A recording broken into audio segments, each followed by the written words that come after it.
Hi, this is Charlie and Andrew Marcotte. Together we own and operate American Pride Automotive. I have said this many times before, which is our customers at American Pride are the very best. And they have proven that to be true yet again. Over the past 30 days, they have supported us tremendously, allowing us to keep all of our technicians employed at a full rate of pay. Additionally, we've been having all of our service advisors and directors make calls to our customers just to check in. During a time like this is a time communities really need to come together and support one another. I know with the stay-at-home orders, a lot of people have been having trouble making it to the grocery store, picking up prescriptions or anything like that. So we'll continue to make those calls and make sure we're touching base with our customers.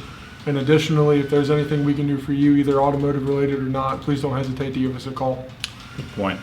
So we're not always going to be locked into our houses. But for those of you who are home today in quarantine, this is a great time to take care of those maintenance or repair needs on your car so that when your life resumes back to normal, you're ready to go and so is your car. Thank you. We look forward to talking to you again soon.